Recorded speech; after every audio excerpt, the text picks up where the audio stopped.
नमस्कार दोस्तों, मैं हूं पीयूष और स्वागत है आपका मालवा डायरी हिस्ट्री चैनल पे। भारतीय समाज को समझने की कड़ी में आज हम बात करने वाले हैं महाराष्ट्र, कर्नाटक तथा गुजरात में प्रयुक्त होने वाला एक बहुत ही प्रभावशाली तथा महत्वपूर्ण सरनेम जिसे हम देसाई या फिर सरदेसाई के नाम से जानते हैं। दोस्तों, इससे पहले कि हम इस सरनेम के विषय में चर्चा शुरू करें, मैं आपको यह बताना चाहता हूं कि पिछले कुछ वीडियो से हम ये जो जमींदारी और भारत में जो फ्यूडल सिस्टम था मुगल, मराठा तथा अंग्रेजों के शासन काल में, इससे जुड़े हुए सरनेम पर ही चर्चा कर रहे हैं। परंतु आने वाले वीडियो में दोस्तों हम भारत के अन्य समाज तथा कम्युनिटी से तथा प्रोफेशन से जुड़े सरनेम या फिर उस समुदाय के ऊपर भी चर्चा करेंगे, जिससे हमारी समझ भारतीय समाज को समझने के विषय में और बढ़ सके।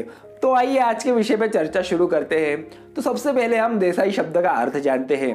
दोस्तों, देसाई शब्द भी देश धन साई की संधि से बना है, जहां पर देश शब्द का अर्थ वही जमीन का टुकड़ा या फिर एक बहुत बड़ा क्षेत्र है।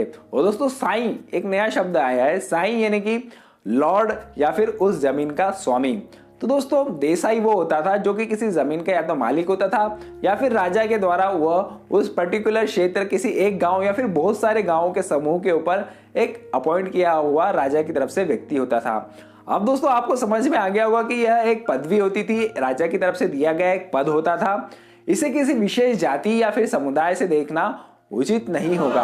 अब दोस्तों, यदि हम महाराष्ट्र के मुगल कालीन तथा मराठा कालीन दस्तावेजों का अध्ययन करें तो हमें पता चलता है कि जो पंचायत का सदस्य हुआ करता था उसे भी देसाई कहा जाता था। साथ ही साथ जो जागीरदार होता था उसे भी देसाई कहा जाता था। अब यह मुख्यतः महाराष्ट्रीय ब्राह्मण, मराठा तथा कुणबी समाज से ही ये जो देसाई होता था यह आते थे। अब दोस्तों, यदि गुजरात के परिप्रेक्ष्य में हम इसे देखें तो गुजरात में ब्राह्मण, उसके बाद वैष्णव या फिर पाटीदार देसाई हुआ करते थे। इनका भी मुख्य कार्य रेवेन्यू तथा टैक्स कलेक्ट करना ही होता था।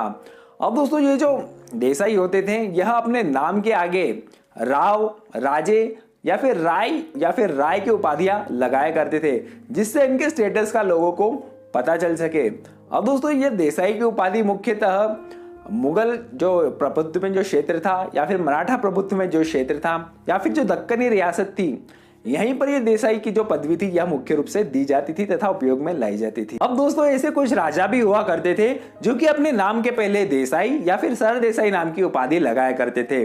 जैसे कि महाराष्ट्र के सावंतवाड़ी के जो शासक हुआ करते थे, यह 1627 से लेकर 1763 तक अपने नाम के पहले राजा सरदेसाई नाम की उपाधि लगाया करते थे, जिसके बाद में यह राज बहादुर नाम की उपाधि लगाने लगे।